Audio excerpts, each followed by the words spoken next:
Welcome to Gambling with an Edge with your hosts Bob Dancer and Richard Munchkin.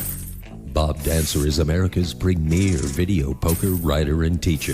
He's written 10 books, including Video Poker for the Intelligent Beginner and the best-selling $1 Million Video Poker. He helped develop the computer software Video Poker for Winners, and in 2004 he was inducted into the Video Poker Hall of Fame. Richard Munchkin has been a professional advantage player for over 30 years and is in the Blackjack Hall of Fame. His book, Gambling Wizards, Conversations with the World's Greatest Gamblers, is a testament to the many ways you can succeed at gambling. The goal of the show is that you'll be a more knowledgeable gambler tomorrow than you were yesterday. And now, here are Bob and Richard. Good evening. Welcome to Gambling with an Edge. I'm Bob Dancer. And I'm Richard Munchkin. Our guest tonight is Professor David G. Schwartz, author of the book Grandissimo, the First Emperor of Las Vegas. This is a biography of Jay Sarno. We'll be talking to David in a few minutes. In the news this week, federal charges were dropped against 2 video poker players who somehow discovered a firmware glitch in the IGT software that would allow the players to play at dollars until they hit a 4 of a kind, and then get the machine to replay the exact same hands and get paid off on $10 per unit. It required the double-up feature to be turned on for this glitch to work. One player used this against several strip casinos, and at the end, most notably, the Silverton. The other player hit the Meadows Casino near Pittsburgh. The news says that the federal charges were dropped. It wouldn't surprise me, however, if there will be state charges involved as well. When the surveillance tape from the Silvertons are shown in court, it's hard for me to believe that a jury would decide these were simply players who got lucky. It wouldn't surprise me that we haven't heard the last of this case. Do you have Now, the charges that were dropped were actually hacking charges, right? Right, Bob? Yeah, the hacking charges were dropped, and they tried some wire charges for a while, but those got dropped earlier. But I would think this is still going to go on. Yeah, usually the fight is just about the money and not over, criminal issues. So I'm actually kind of surprised that I would expect the criminal issues to go away, because I think it's just bad publicity for Vegas in general. I don't think the casinos want this kind of press that they're going after a player criminally for, finding a glitch in their slot machine. Yep, unless they can prove conspiracy or something like that with an IGT employee, something of that nature. All right. Monday of this week, the United States Supreme Court heard a case that potentially affects a large part of our audience. The specific case involves a small Indian tribe in Michigan's Upper Peninsula, which wants to build a casino on land that it owns, but is not part of the reservation. The state of Michigan doesn't want this for a variety of reasons. The argument in front of the court is whether Indian tribes are sovereign entities with respect to gaming issues, and hence have immunity from state law. The court heard arguments and is expected to rule next year sometime. The specifics pertaining to a small tribe in northern Michigan has little relevance to most of our listeners, but the bigger issue is whether or not the Indian casinos are immune from state laws. That's huge when it comes to disputes between players and Indian casinos. Richard, do you have any thoughts on this? Yeah, it is huge, and so far, basically, we've seen that players have no rights in Indian casinos. I don't understand the Indians' argument here. In the case, they mention that if France were to come buy some land in the United States, it doesn't mean they can put a casino on it because they own the land. So I just don't. I don't see how the argument that the Indians should be able to build a casino on land they purchase. I don't see how that has any chance of flying. But as for whether players are going to get some rights, I believe there's some other cases that are looking into this as well, and hopefully that'll get turned around, because so far players have not done well trying to fight Indian casinos. Very good. Let's talk to our guest. Professor David G. Schwartz, the director of the Center for Gaming Research at the University of Nevada, Las Vegas. In addition, he's a writer, speaker, and consultant. His PhD is in history, and most of his writings are related to the history of gambling. He's here tonight to speak about his newest book, Grandissimo, the First Emperor of Las Vegas, which is about the rise and fall of Las Vegas icon Jay Sarno. David Schwartz, welcome to Gambling with an Edge. Thanks for having me, Bob, and you too, Richard. For the first 10 minutes or so of the interview, why don't you summarize who Jay Sarno was and why he's important to the history of Las Vegas? Sure, I can definitely do that. Jay was a guy who came out of Atlanta. He was originally born in St. Joe, Missouri, came to Atlanta, was developing hotels and motels there, and came to Las Vegas first in February of 1963 on a junket at the Flamingo, and absolutely hated it. Now, the thing about Jay was he was a habitual gambler. From an early age, he was just always wanting to gamble, always gambling, really, really as he called himself, a gambling degenerate. And so, loved to gamble. So you might wonder, well, why did he hate Las Vegas? Because this is one of the only places in the country you could do this legally at the time. Shouldn't he have loved it? Shouldn't he have thought, well, this is the best thing ever? And he did not like the fact that everything there was so plain. There wasn't really a lot of romance. There wasn't a lot of mystery. There wasn't a lot of fantasy involved. It was pretty much you pull up, you park in front of the casino, you buy in, you gamble, you get your steak, which you're not going to pay a lot for, but it doesn't taste that great.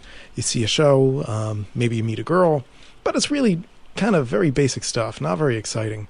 He had the idea that you could take that and put a spin on it, give it that little twist, and it would be something that people would really like. So he comes out here, like a lot of gamblers, doesn't like the results for what he has, and instead of just saying, well, the house always wins, this place isn't any good, says, no, I'm going to do better, which to me is his real genius. The fact that throughout his life, he was in a lot of situations and circumstances where the odds were against him, but he always said, well, no, I can do better. I can really excel at this. So to me, that's him in a nutshell. So he comes here and gets a loan from the Teamsters and gets some money from some other places and starts building Caesar's Palace. By the time it opens in 1966, there's a lot of anticipation because people have been talking about this. A lot of the big gamblers in the East Coast are really looking forward to it because this is supposed to be the most spectacular casino ever. And he manages to pull it off. You know, he does pull it off. So that's really his origin and how he came to Las Vegas. Very good. You said he got financing from the Teamsters for both Caesar's Palace and later for Circus Circus. Now, the Teamsters Union is about truck drivers. Mm-hmm. Were they considered to be part of organized crime? Well, it was definitely influenced by organized crime, and there was some organized crime involved in some of the locals that was later proven in federal court cases, and there's definitely that organized crime influence. The interesting thing, though, is the way that Jay got in touch with Jimmy Hoffa in the first place, which is one of the things I talk about in the book, which I've never seen anybody else talk about. And it kind of puts everything into perspective, how they first got in touch. Uh-huh. And the other really interesting thing is that they became very good friends. And to hear Bobby Kennedy talk about it, he was Attorney General at the time. Yeah, to hear Bobby Kennedy talk about it, Jimmy Hoffa was evil incarnate, was this terrible, awful person, with no redeeming qualities. But talking to some of Jay Sarno's kids, this was Uncle Jimmy. And this was a guy who they grew up knowing. And it really puts a different spin on the whole thing. So they actually became very good friends. I think they both respected each other. They're very different. Hoffa was not into the party life like Jay was. Hoffa was all about his union and making life better for his truck drivers and becoming powerful in his union, whereas Jay really was just looking for the next party, for the next big thing to gamble on. But they had a lot in common. I think they grew to like each other. My impression was that, and correct me if I'm wrong, but it just seemed to me that Sarno was incredibly lucky in the right place at the right time in two instances. The first was when he started building these hotels. Apparently, the government after the war was just giving money away to people to try to get them to build stuff. And he saw an opportunity and took it and started building his hotel chain. And then he got this opportunity where he finds Hoffa, and Hoffa basically loans him just ridiculous amounts of money. Am I wrong about that? No, you're right. And the thing about Jay is that he really made his own luck a lot of times. And this is just, it's in everything he did. So, for example, he would see a pretty girl that he liked, and he would go up to her and proposition her, and he would get slapped on the face 9 times, but the 10th time it would work. And so he just kept on playing. He's just a very tenacious guy. He just wouldn't take no for an answer. So if he hadn't have hooked up with Jimmy Hoffa, he eventually probably would have hooked up with somebody else. So I think that's another thing about him. He was so tenacious, and he just refused to give in. Again, it's that gambling mentality where the odds are against you, but you know that you're going to be the one who beats the house. So that's really him in a nutshell. And yeah, he did get very lucky a couple times. He was not a very likable guy to me. I mean, it was hard reading the book. It was hard to like the guy for me. He was a degenerate and a womanizer. I mean, he was cheating on not only his wife and his mistress. Yeah. Did you find him likable writing about him? He was tough to write about, but again, this isn't really a business that's run by the Boy Scouts, so I guess I better get used to it. But I went through a lot of different stages. At first I was intrigued, saying, well, here's this visionary who built these casinos. Then you learn more and say, he did have a lot of very unsavory things in his life, but I think then you get past that judgment and you realize, well, what does his life have to tell all of us? And I think that's interesting. I've heard from a lot of people who say that, well, at first I didn't like him, but you made him sympathetic, and I was rooting for him, and I was hoping he was going to turn it around. And it's very interesting. I think for me it became this was a flawed man, but also in a lot of ways a great man in the sense that a lot of people in history are, and a lot of the people we look at in history as great people also were very flawed. And I think his flaws and the fact that he was so successful in Las Vegas can tell us a lot about ourselves and how we approach Las Vegas. The second casino that he was majorly involved in is Circus Circus, which today does not have the charisma of Caesar's Palace, but it is still a major casino. Now, it opened up without a hotel. It had significant problems, but it eventually worked. Yeah. So, how was he involved in that? Okay, so imagine that you're Jay Sarno. So you build Caesar's Palace. Now, they got about half the money from the Teamsters. The other half, they went around basically borrowing money from everybody in the East Coast, all the big gamblers. And some of this money had some strings attached. So some of the money came with the condition that they would put certain people into the casino to run it. And these were Miami bookmakers, pretty tough guys who were, allegedly hooked up with the mob there, and not the kind of guys who you could boss around. And the problem was that Jay wanted to be in charge of the casino. Nate Jacobson, who was an insurance guy from Baltimore who got a lot of the money, also wanted to be in charge of the casino. And the guys who were connected thought they were in charge. So after butting heads with them for about a year, Jay pretty much said, this isn't going to work out, and he started trying to sell the casino. And again, this is where you look at his personality coming through. So imagine that you're a hotel developer from Atlanta, and you've got a good life there. You play golf at the country club. You've got a great family. You get bitten by this bug. You move to Las Vegas, and you build a casino, and you find out that there's alleged mobsters muscling in the place and running the place and maybe skimming money. Okay. Most sensible people then say, you know what, this didn't work out. I'm in over my head.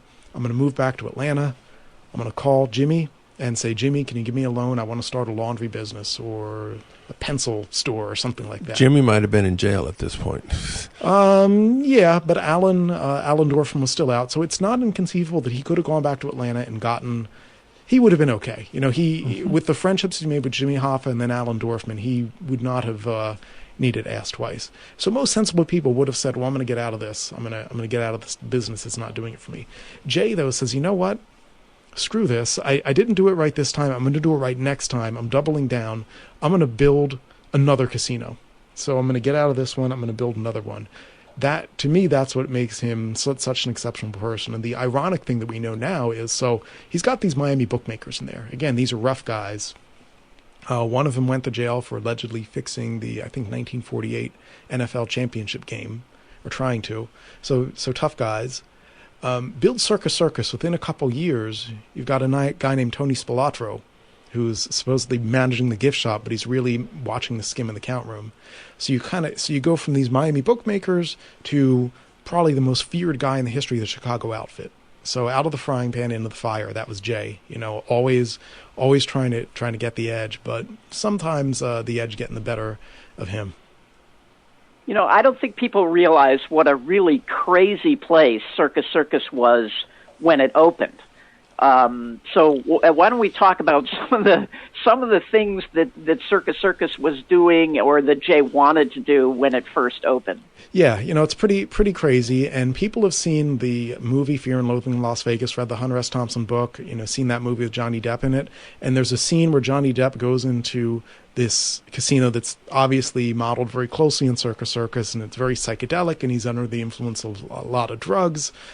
And I will say this, the actual casino is crazier than anything that Hunter S. Thompson came up with. It was actually crazier than that.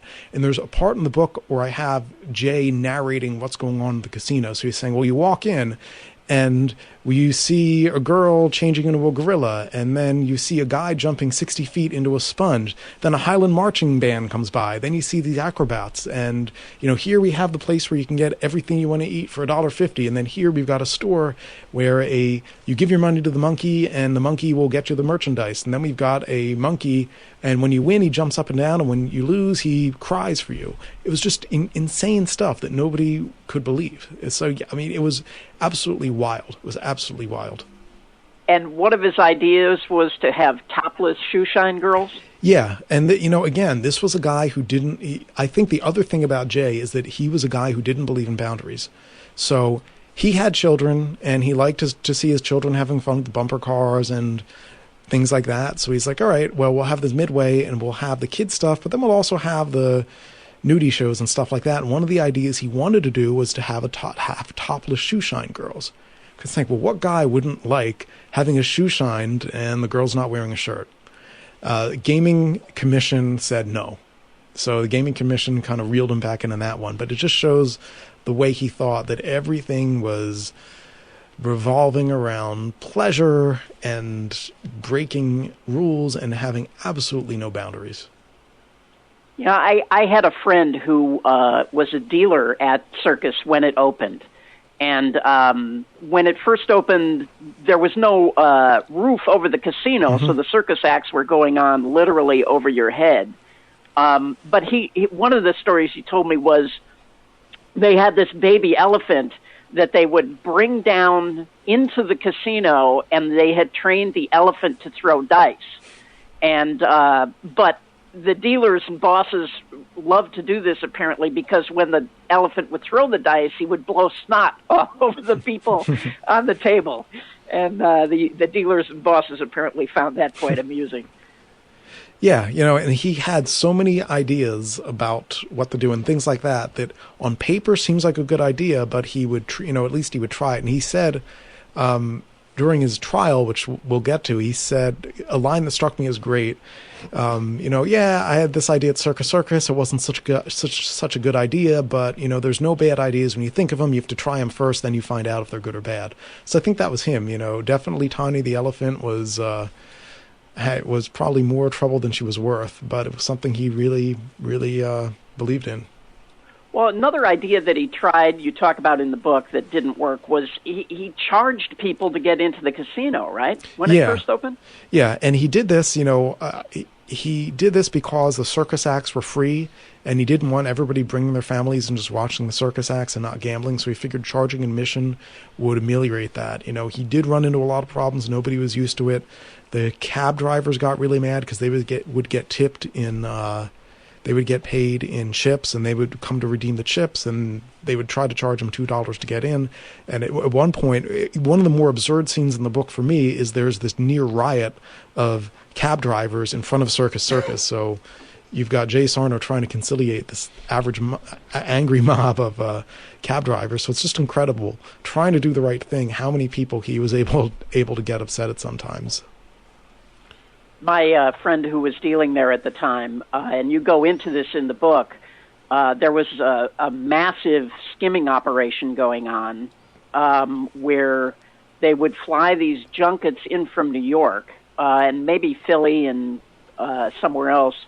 And basically there were a whole group of dealers and bosses whose, job was to dump off money to these agents who would fly in on these junkets. And apparently Jay didn't know this was going on, but they were basically just, taking off all the money they could. Now, and you talk about that in the book, but eventually they were caught, or there was something happened that eventually stopped that? Yeah, eventually Bill Bennett takes control of the casino and manages to get them out. I'm still not sure exactly how he did it, if he just paid them off or what, how they did that.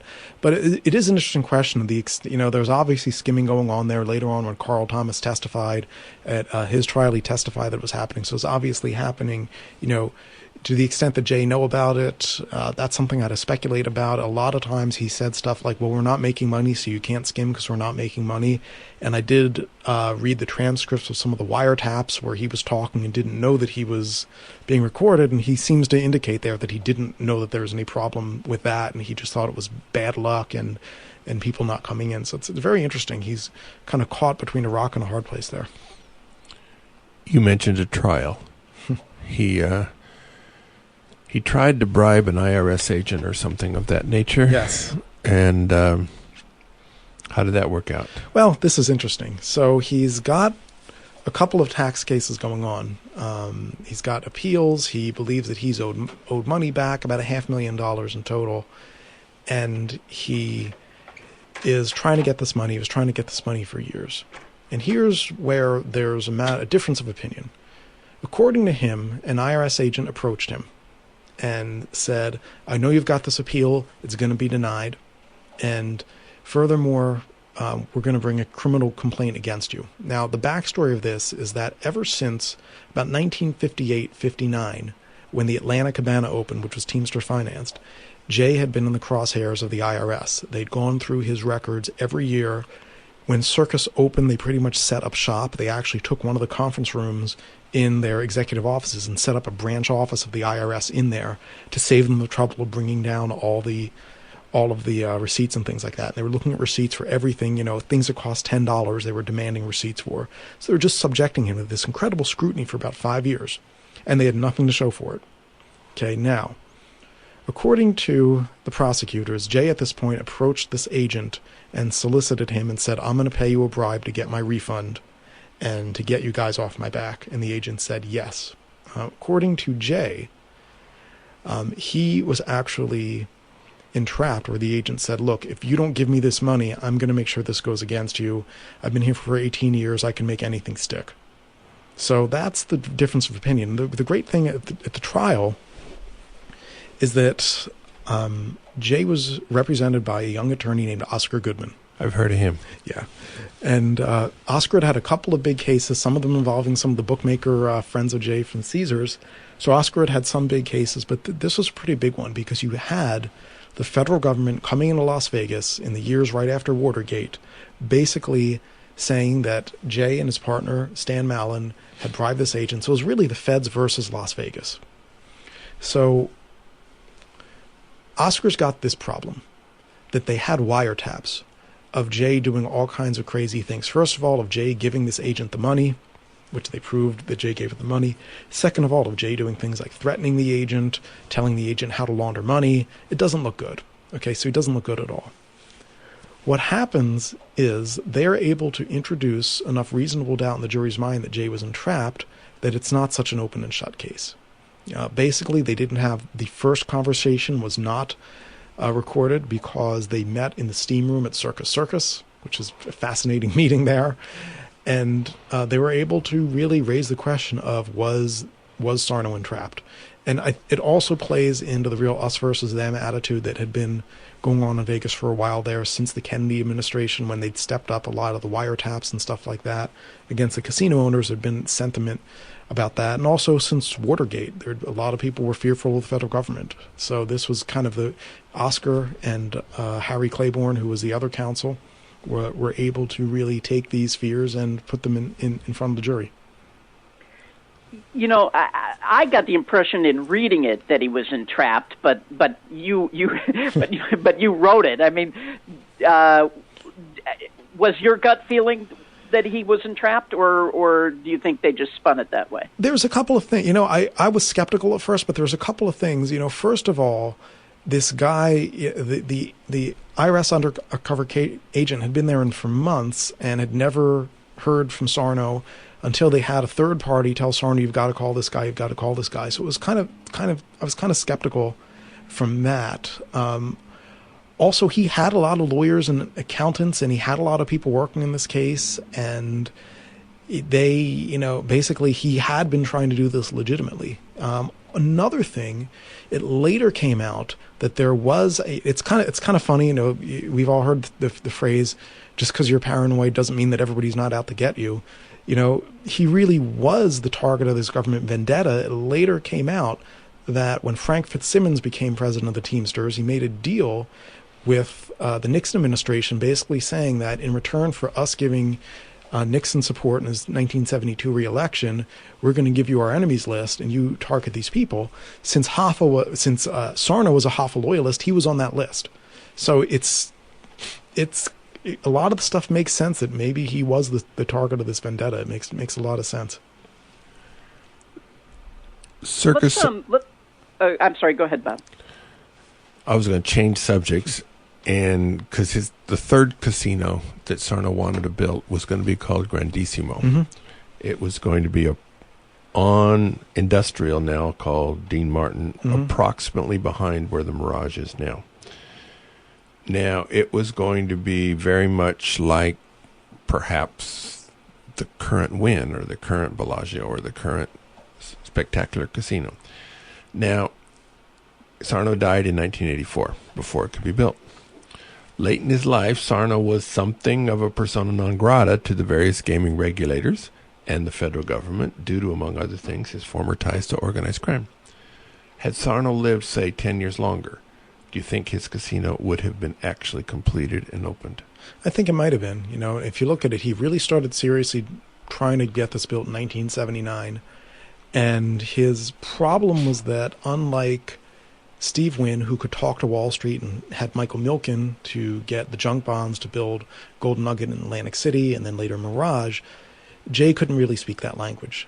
And he didn't yet have anyone around him that could speak that language. You know, now it's possible that if he had lived and had found somebody like that, he would have been in the same position as Bill Bennett at Circus Circus. So in 1983, Circus Circus buys out Jay Sarno. He's no longer there. He had been originally their landlord. They buy him out in 83, and they go public. And they hire a young man named Glenn Schaefer, who becomes a CFO, who basically speaks the language of Wall Street and takes Bennett and Pennington's ideas and puts them into language that the Wall Street guys can understand. They get a lot of money. And by the end of the 80s, they're the most successful casino company in the world because of that. So it's not inconceivable that Jay could have gotten his own Glenn Schaefer. His daughter, September, had been going to business school, and it's possible that she would have stepped into that role. So it's possible that if he could have found that person to talk to the Wall Street people, you know, you've got his creative genius. If you get a finance person and then an operations person, you know, I think he could have gotten it built. It makes it pretty clear in the book that he was really a huge influence on Steve Wynn, right?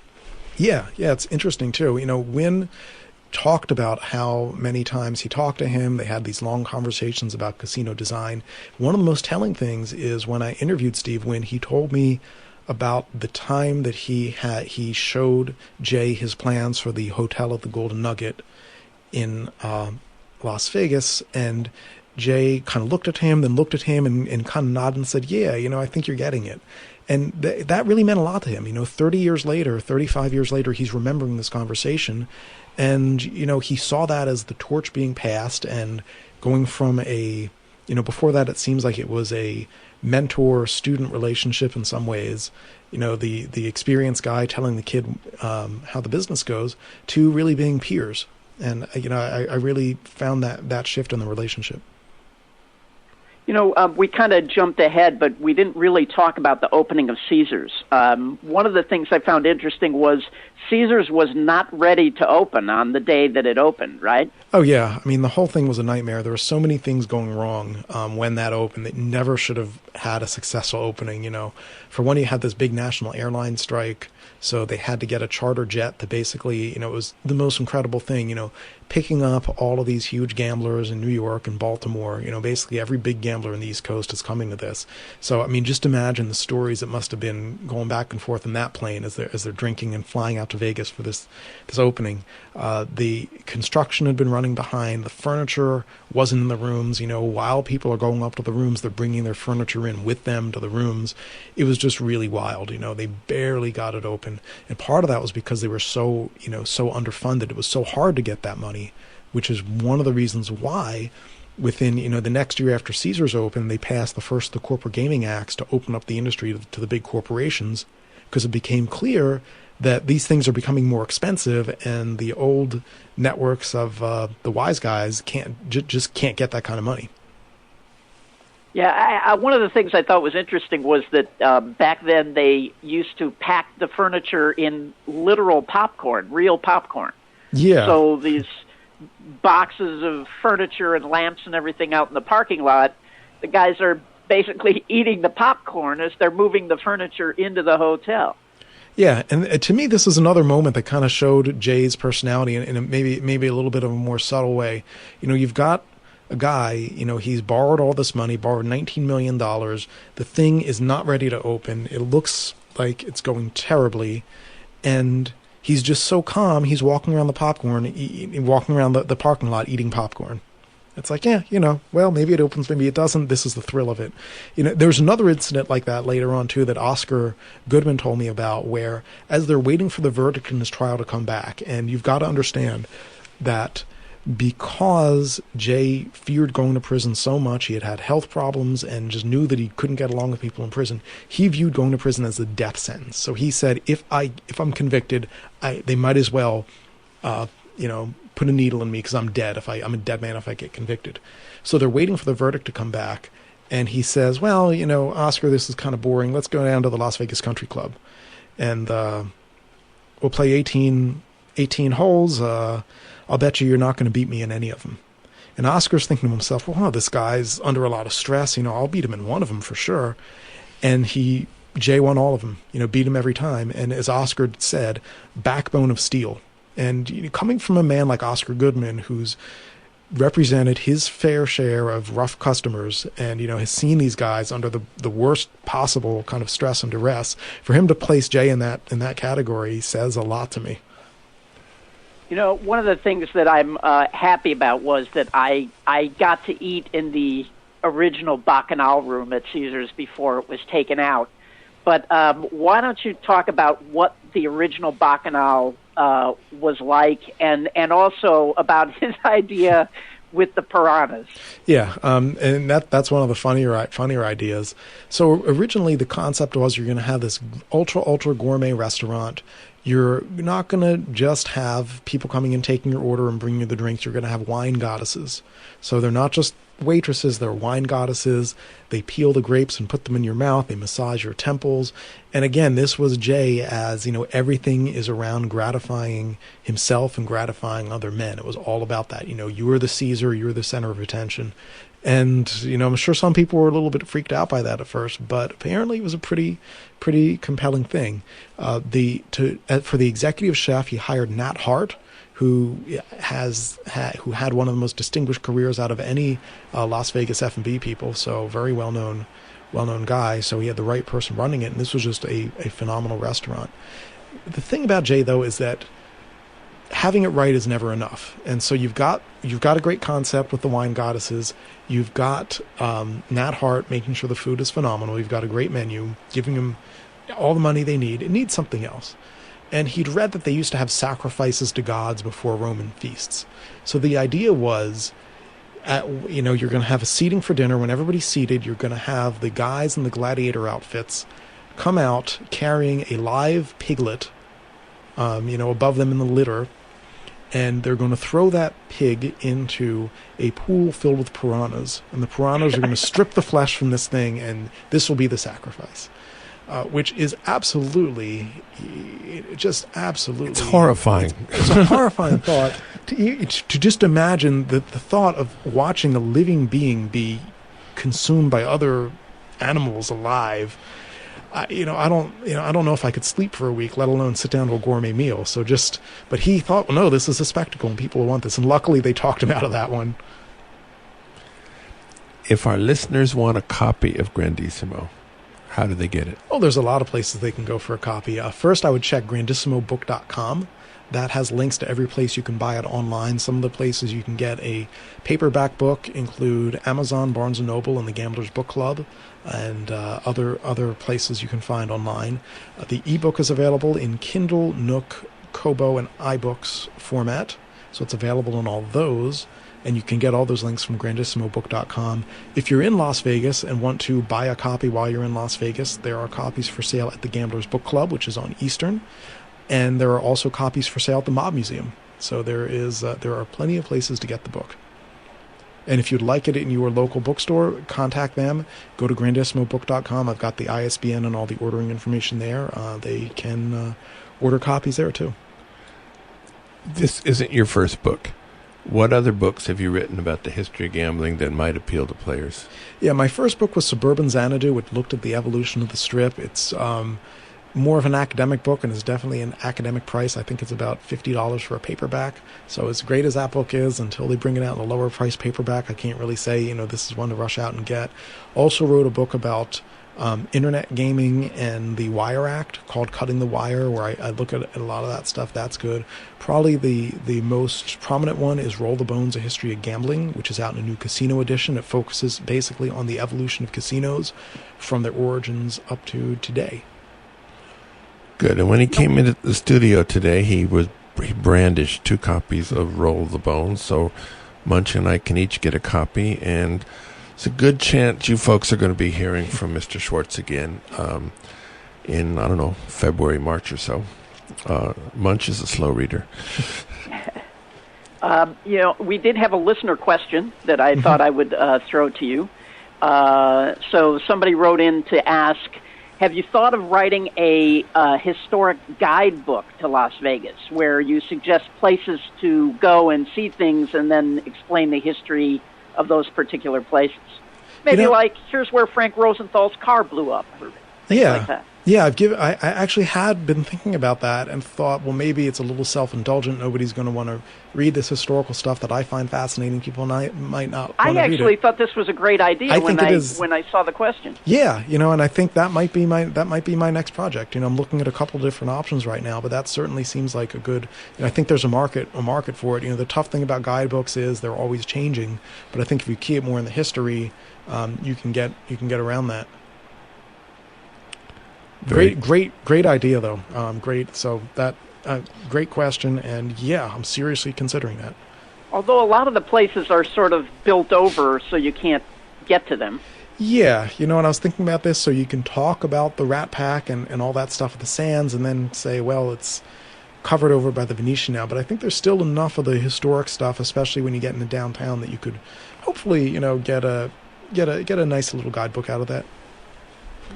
Very good. Thank you, David G. Schwartz. We got some more questions for Dr. Schwartz than we're going to do after our commercials. The South Point has more than 10,000 games, returning more than 99%.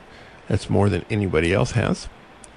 Between December 15th and 30, you get 50% off on most everything while using your points, including restaurants, liquor stores, showrooms, spa, movies, etc. They've done this in the past several years in December, which is a good reason not to cash out all your points earlier. The 50% off is even good at New Year's Eve party. If you want to join Bonnie and me, we're going to be at the Tony Orlando concert, but the attraction to us is their excellent piano player Wes Winters, and a big dance floor is going to be preceding the Tony Orlando concert. I didn't take the name Bob Dancer because I like to sing. The Monday through Saturday, December 16 to 21, players who play $1,000 coin in at video poker or $400 coin in at slots earn an electric knife with carving fork. That will be picked up Sunday through Tuesday just before Christmas. Double point day in December will be Christmas Day, December 25th, midnight to midnight, no limits. If you're looking for me, check out the Quick Quads machine during graveyard. There's been no official word yet, but I'm very much expecting New Year's Day will also be double points. At the Palms, the $62,000 Greedy Grinch drawing consists of 5 winners each Friday and Saturday evening at 8 p.m., each of whom will grab a 1 in 10 money bags, where the top prize on the board will be $4,000. Points are earned by playing the machines since the preceding Saturday at 8 p.m. On Friday and Saturday evenings, you receive 5 times drawing tickets from 8 p.m. until midnight. For the Play, Earn, and Win, Monday, Wednesday, and Friday, from now until December 23rd, they have gift cards, primarily Visa gift cards. You can earn up to $200 a day of each of these Monday, Wednesday, Friday days in the Visa gift cards, and there's some $5 cards for a few different outlets. The rate is 0.22% for video poker and 2.9% for slots. Those of you who can recognize slot progressives, this is an excellent value for the for that, because it's now an over a 3% slot club on top of a game that you already have the advantage. Videopoker.com remains the best place to practice a wide variety of games, including Quick Quads, Ultimate X, Extra Draw Frenzy, Hyper Bonus, etc. Often these games are the best returning games in a casino, and you need practice to make sure you know how to play. While the website is free to use, Gold memberships avoid the pop-up ads, and you're allowed to change pay schedules on the games. And in some cases, you get right-wrong correction with respect to whether or not you've made the correct play. Correction for some of these games is available in no other commercially available software. Next week, we're having an interview with Tommy Hyland and John Chang. Tommy Hyland has been managed a blackjack team for more than 30 years. John Chang was the head of the MIT blackjack team for about 10 years. The subject, of course, is running a blackjack team. And we actually taped this a while ago because I'm going to be out of town next week. I thought the show came out really well. What did you think, Munch? Yeah, I thought it came out really well, too, and I like this idea of having more than one guest to talk about a specific subject. So, maybe we'll come up with some more ideas like this in the future and go with this sort of panel discussion idea. Yeah, good. And in 2 weeks, we're going to have an accountant on who's also a player, and he'll be talking about things we need to think about before the end of the year, tax-wise. And in 3 weeks, I know it's way ahead, but there's a title of a talk that is so good that we have to mention it. Brian McAllister, who's been on the show as a video poker player, he's also an option trader during the day, and he's going to be talking about how doing the options market is very much like casinos. And he calls his talk Gambling with a Hedge. So when he told us that, we had to have him on the show. That's just end of story. All right. We can now have some more questions for Professor David G. Schwartz. The Mob Museum and you, how do they go together? They go together very, very well. The book is on sale at the Mob Museum gift shop all the time. Also, on December 13th and 14th, I'll be down there. And the 13th, I think I'm there from around 1 to 5, give or take, in the gift shop, answering questions, hopefully signing books that people are buying. And on the 14th, I'm giving a talk in the historic courtroom there, which for me is a real thrill. to think that this is where so much of the history was made and all the stuff that's happened there, and I'm giving a talk in there. So it's going to be very exciting. So that's on the 14th. I'm giving a talk. Books will be available then as well. It's a great event. It is free if you're a member. Just come on down. If you're not a member, you have to pay admission to the museum, so I suggest making a day out of it. There's a good 3 hours of entertainment in the museum if you pay the admission and go in. So I think it's a pretty good value play. You're gonna get your money's worth going through that museum, and then the talk is really a nice bonus. What are Trippies? Oh, great question. The Trippies are awards that are given annually by VegasTripping.com, and they've gotten a lot of run. If you go to the D, you'll see that the D advertises on some of their LEDs and in their signage, they advertise their Trippie awards and their nominations. So that's very neat. And also Planet Hollywood has as well in the past. So Trippies are awards that are voted on by people who go to the site VegasTripping.com. So they're just people who like Vegas and gambling. And they have several sections in the Trippies. So you can have Best Casino, Best Video Poker, Best Blackjack, Best Casino Carpet's one of them, Best Show. And they also have some categories that Grandissimo is eligible for, and Grandissimo has been nominated in. One of them is the Best New Thing. And the book is up against, I think, Link and Slotzilla, neither of which have opened yet. So I think it's got the clear edge there. And I think also Downtown Grand. And my comment about Downtown Grand is that when you buy your copy of Grandissimo, I can guarantee it's never going to change pay tables on you. Unlike Downtown Grand. So I'm slamming the competition. Yeah, so I'm thinking that might influence your vote there. Another thing, it's up for Best News, and I think Britney Spears is one of the people I'm up against. I hope that goes. And also, there's a lot of categories to look at, so I would definitely encourage your listeners to go and check it out and cast your votes, and you may find a couple other things to vote for as well. Are you connected with that site, David? I am part of the Vegas Gang, which is a podcast that Chuck from Vegas Tripping takes part in. So yeah, kind of tangentially I am. So we're part of the Vegas Gang, which is a Vegas podcast that focuses not so much on the gambling aspects, more on the casino design and what's going on and that sort of news. So yeah.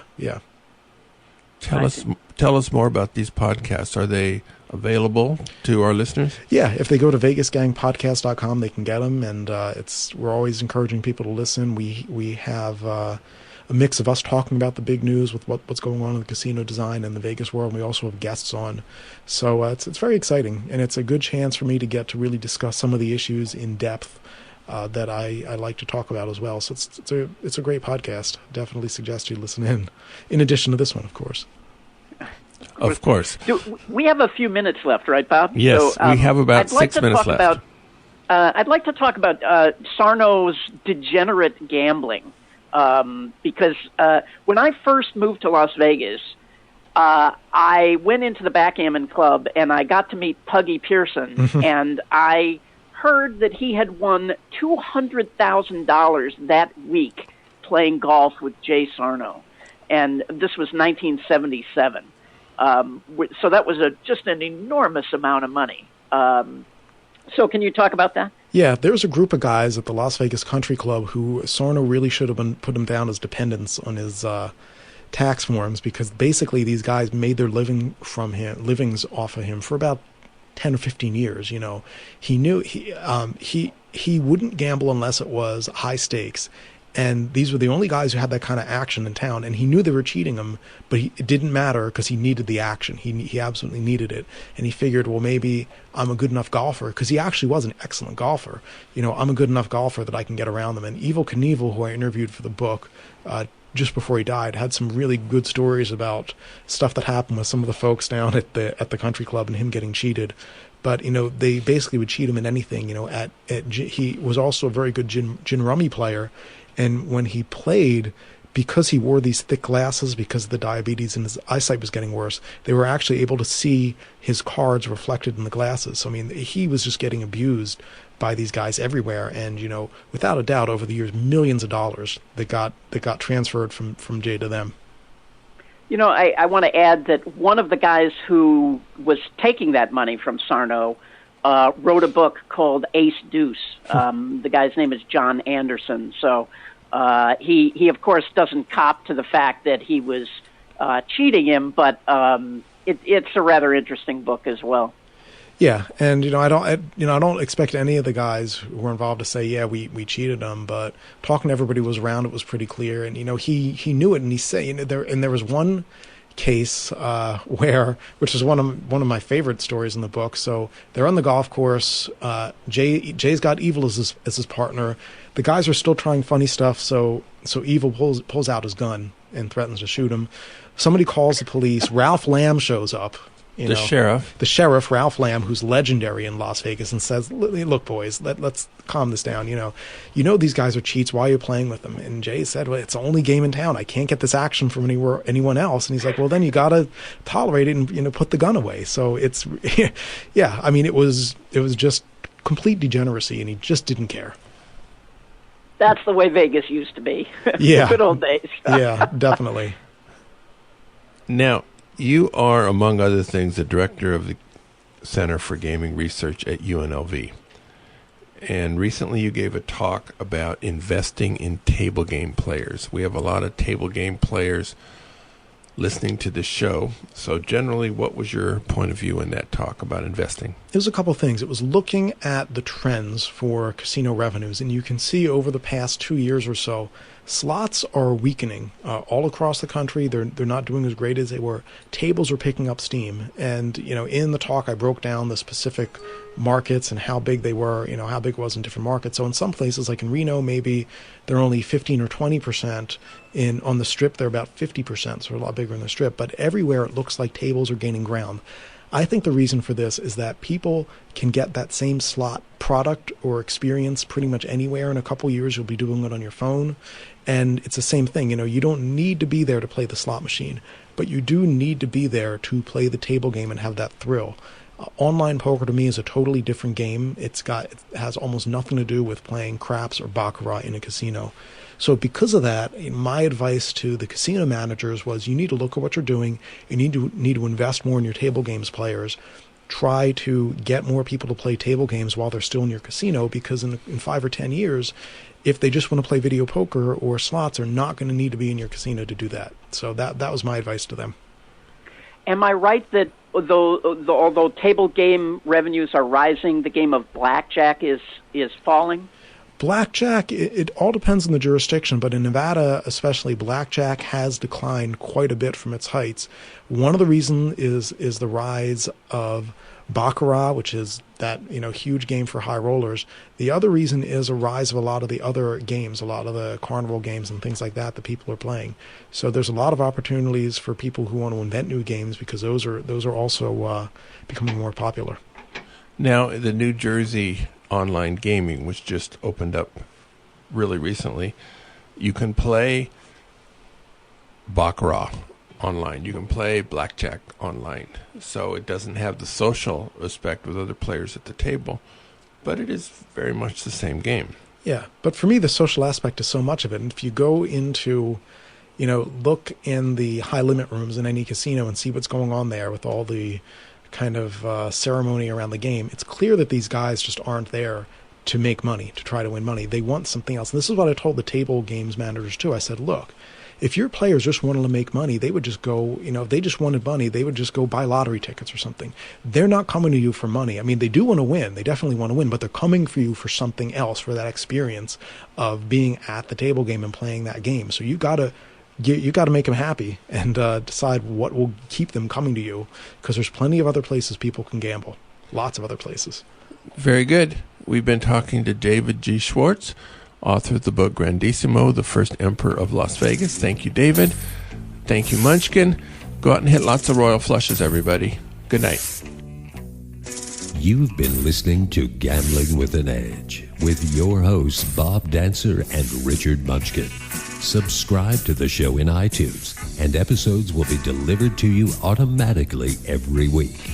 Archived versions of past shows may be found at bobdancer.com and richardmunchkin.com. We welcome emails at gamblingwithanedge@gmail.com.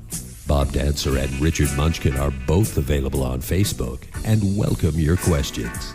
The sponsors for the show are the South Point Hotel, Casino and Spa, the M Resort, the Palms Casino Resort, and the website videopoker.com. Join us again next week for another Gambling with an Edge.